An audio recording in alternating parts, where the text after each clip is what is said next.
हाय, आज इस वीडियो में हम इंट्रोडक्शन टू पॉलिनोमियल्स पढ़ेंगे। तो पॉलिनोमियल्स का चैप्टर स्टार्ट करने से पहले सबसे पहले हमें पता होना चाहिए कि पॉलिनोमियल्स होते क्या हैं और बनते कैसे हैं। ठीक है, तो पॉलिनोमियल्स को समझने से पहले हमें यहाँ पर एक चीज़ को समझना होगा, टर्म्स को।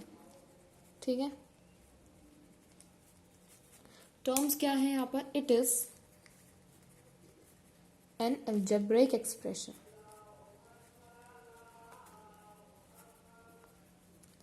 अलजेब्रिक एक्सप्रेशन का मतलब क्या है? अलजेब्रिक एक्सप्रेशन वो होता है जो एक नंबर और एक वेरिएबल से मिलकर बनता है। ठीक है, और उसी को हम टर्म बोलते हैं। ठीक है, जहाँ पर कोई भी नंबर ले सकते हैं हम, 1 2 3, कोई भी XYZ, मतलब 1 से लेकर कोई भी नंबर। तो यहाँ पर मैं ले लेती हूँ 2, और वेरिएबल हमारे ABCD में से A to Z हम कोई भी ले सकते हैं। तो वेरिएबल मैं यहाँ पर ले रही हूँ X। तो इन दोनों के जोड़ से एक जो बनता है वो अलजेब्रिक एक्सप्रेशन होता है, और जब ये साथ में कंबाइन हो जाते हैं तो ये टर्म बन जाती है। ठीक है, अब यहाँ पर पॉलिनोमियल की अगर बात करें तो उसके लिए हमें टर्म को समझना बहुत ज़रूरी है। ये जो टर्म है ये दो पार्ट से मिलकर बना, एक नंबर और एक वेरिएबल। ये जो नंबर होता है हमेशा कांस्टेंट रहता है, मतलब 2:2, आज भी, कल भी, आगे भी। ठीक है, 2 हमेशा 2 रहेगा, और इसको हम एक और नाम से जानते हैं, कोफिशिएंट।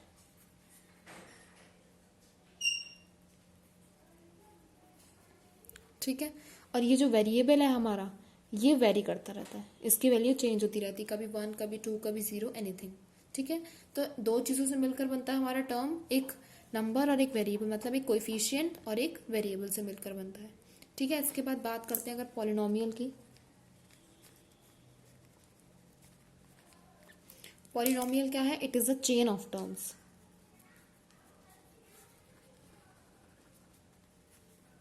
अगर मैं बहुत सारी टर्म्स को अलग अलग चेन में लिख दूं, चेन का मतलब क्या है कि हम उसको प्लस और माइनस साइन से अगर जोड़ देते हैं चेन में, तो वो पॉलिनोमियल बन जाता है।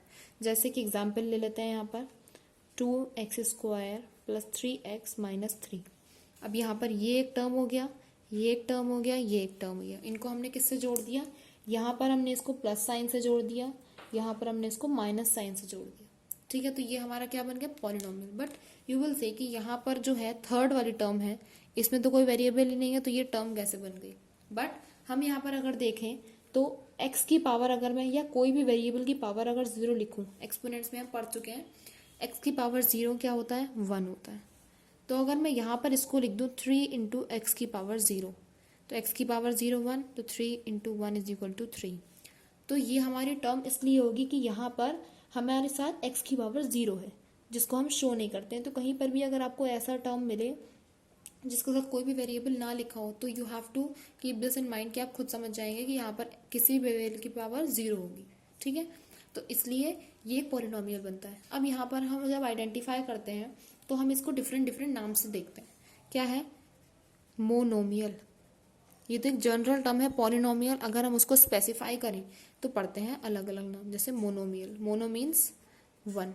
ठीक है, तो जहाँ पर जिस भी फॉर्म में एक टर्म होती है हमारे पास क्वेश्चन में, जैसे 4x, यहाँ पर सिर्फ एक ही टर्म है, तो ये क्या हो गया? मोनोमियल। दूसरा है बाइनोमियल, बाई मीन्स 2, जहाँ पर हमारे पास दो टर्म्स होती हैं, जैसे 2x² + 4x, ये दो टर्म्स हो गई। एक है हमारे पास ट्राइनोमियल, ट्राई मीन 3, तो जहाँ पर हमारे पास तीन टर्म्स होती हैं, 2x² + 4x - 1, ऐसे ले लेते हैं। ठीक है, और एक है हमारे पास पॉलिनोमियल। पॉलिनोमियल का मतलब क्या है कि मोर देन 2 टर्म्स। ये इसलिए पता होना चाहिए कि क्वेश्चंस में कई बार पूछ लिया जाता है कि identify which is monomial, which is binomial, which is trinomial, ऐसे करके। ठीक है, और जहाँ पर भी दो से ज़्यादा टर्म्स होते हैं तो हम इन जनरल उसे पॉलिनोमियल कह देते हैं। इसलिए हमें कहीं पर स्पेसिफाई करने को आ जाता है तो हम वहाँ पर इसको यूज़ कर लेते हैं। ठीक है, इसके बाद हम यहाँ पर पढ़ेंगे डिग्री ऑफ पॉलिनोमियल। हम पहचानेंगे कि डिग्री क्या होती है। चलिए देखते हैं। डिग्री ऑफ पॉलिनोमियल, डिग्री का मतलब होता है हाईएस्ट पावर। अगर हम इसका मतलब देखें, हाईएस्ट पावर, क्वेश्चन आता है find the degree of polynomial. इसका मतलब यह है कि आपको उस क्वेश्चन में ये फाइंड करना है कि उसमें उसकी हाईएस्ट डिग्री क्या है या उसकी हाईएस्ट पावर क्या है। ठीक है, तो हमें आंसर इजी होता है लेकिन हम कभी कंफ्यूज हो जाते हैं तो हमें पता नहीं होता इसलिए। ठीक है, तो आज हम यहाँ पर देखेंगे, जैसे मैंने एक एग्जाम्पल ले लिया 4x माइनस 3x² प्लस 5। ठीक है, तो सबसे पहले हमें किसी भी पॉलिनोमियल को अरेंज करना होता है सबसे हाईएस्ट वैल्यू से लोएस्ट की तरफ। मतलब क्या है, यहाँ पर सबसे ज़्यादा इसमें क्या है, वेरिएबल की वैल्यू 2 है पावर, इसमें क्या है पावर 1, क्योंकि हम शो नहीं करते हैं। और मैंने आपको बताया था जिसपे कोई वेरिएबल नहीं होता मतलब उसकी पावर 0 है। तो इसमें 0 है वेरिएबल की पावर, इसमें 2 है, इसमें 1 है।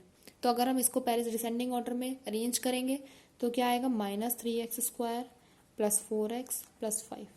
तो सबसे हाईएस्ट पावर क्या है इसकी, 2। तो इस पूरे पॉलिनोमियल की डिग्री क्या हो जाएगी, 2 हो जाएगी। ठीक है, इस तरीके से। ये तो इन जनरल था। अगर हम यहाँ पर देखें तो इसको हम और भी कैटेगरीज में क्लासिफाई कर सकते हैं। सबसे पहले क्या है, लीनियर। लीनियर का मतलब क्या है, अगर किसी भी पॉलिनोमियल में हाईएस्ट डिग्री 1 होती है तो वो लीनियर होती है। जैसे कि यहाँ पर मैं लिख दूँ ax प्लस बी। यहाँ पर a और b क्या है, हमारे नंबर्स हैं, और जो x हमने लिया है वो हमारी पावर होती है, या इसको हम कह लेते हैं वेरिएबल है ये, जिस पर कोई ना कोई पावर होती है। ठीक है, तो अब इसका एक एग्जांपल ले लेते हैं, जैसे 2x प्लस 3।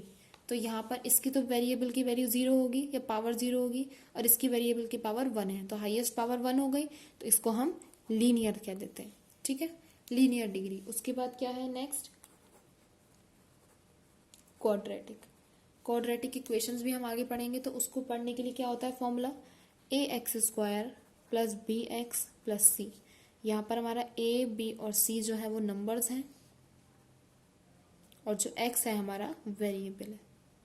तो यहाँ पर इसकी हाईएस्ट पावर कितनी है, 2। तो जिसकी भी हाईएस्ट पावर, जिस पॉलिनोमियल में हाईएस्ट पावर 2 होती है वो क्वाड्रेटिक हो गया, क्वाड्रेटिक पॉलिनोमियल। ये हो गया लीनियर पॉलिनोमियल। ठीक है, थर्ड है हमारा क्यूबिक। क्यूबिक से ही आप समझ गए होंगे, जिसकी हाईएस्ट पावर 3 होती है। तो हम इसको कैसे लिखेंगे, ax³ plus bx² plus cx plus d। यहाँ पर a, b, c, d हमारे नंबर्स हैं, और x हमारा वेरिएबल है। तो जहाँ पर भी हाईएस्ट पावर 3 होगी वो हमारा क्यूबिक पॉलिनोमियल। ठीक है, ये भी क्वेश्चन में फाइंड करने को आता है कई बार। तो लीनियर, क्वाड्रेटिक और क्यूबिक। तो ये थी हमारी डिग्रीज ऑफ पॉलिनोमियल्स। ये हमारा इंट्रोडक्शन था पॉलिनोमियल का। इसके बाद हम क्वेश्चंस को सॉल्व करेंगे और फॉर्मूलाज को समझेंगे इसके। ठीक है, टिल देन आपको कुछ समझ में नहीं आया तो you can ask me in the comment section. Thank you.